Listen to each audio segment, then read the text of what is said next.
What do you think most people get wrong about motivation? They think it's a permanent fix. And like I say, I always tell people, you have to learn to perform without motivation. Just get back to fucking work. It's time to get back to work. Stop hearing yourself talk. Get off the podcast. Don't be on social media too much. Cut out all the fucking noise. Get back to the fucking mental lab, because that's where the knowledge came from. Your brain is the most powerful weapon in the world. Once you put away your phones and your computers and all that we have nowadays, yeah, it's great. We're up to date. But your brain is the only thing you have when you're going through depression, when you're going through hard times, when you're going through death, real life. You can't Google that, man.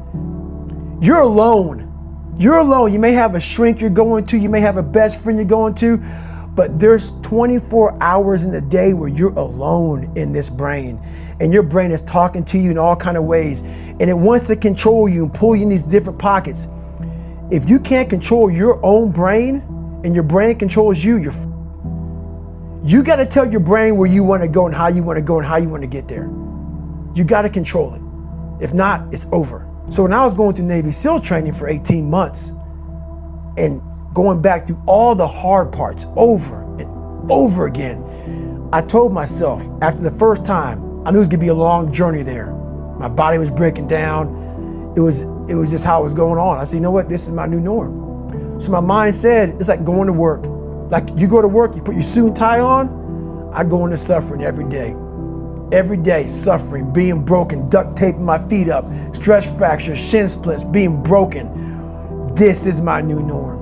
And your mind says, if we're not broken, this ain't normal.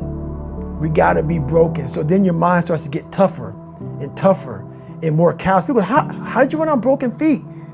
Broken shins. My mind knew this is how we operate. We're in Navy SEAL training. This is what we are. I became hell. And that became my new norm. I gave myself no way out. There was nothing outside these walls of hell. Nothing. I loved God, but for a short period of time, I became the devil, because that was hell. I became the boss, the owner, the CEO of Navy SEAL training. That was my mindset. And that's how you get through things. You immerse yourself in wherever it is, and you become that. When I was 297 pounds and I was fat as hell trying to be a Navy SEAL, the scariest thing in the world to me, even to this day, was that could have been the rest of my life. I thought then I was trying hard. That's the scariest thing in the world. I thought then, 297 pound, working for Ecolab, spraying for cockroaches, making $1,000 a month. I thought that was me at my 100% potential. Come to find out, a few years later, I wasn't anywhere near that. 106 pounds less, graduated Navy SEAL training, went on to do all these other things. Looking back on that was me trying hard. That's why people gotta understand, what is in us, we have no idea until we start trying hard. And I mean really trying hard, where you're obsessed with, hey, this is my new norm. My new norm is that, wow, this isn't always fun. It's not always meant to be fun.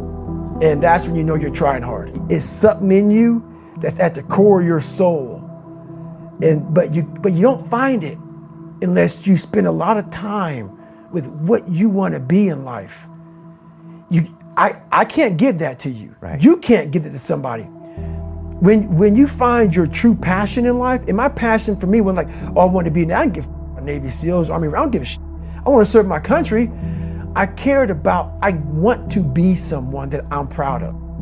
I want to look at myself in the mirror because I was so disappointed. That accountability mirror I talk about, I was so disappointed in what I saw every day. I wanted everybody to love David Goggins. And a lot of people did. I didn't love myself. But I knew a lot of us want to find peace first. So people say, man, you always talk about this suffering and pain and I'm at peace right now because I went through that. Right? You don't find peace first. If you do, Merry Christmas. More power to you. More power to you. I found peace on the opposite end of finding myself.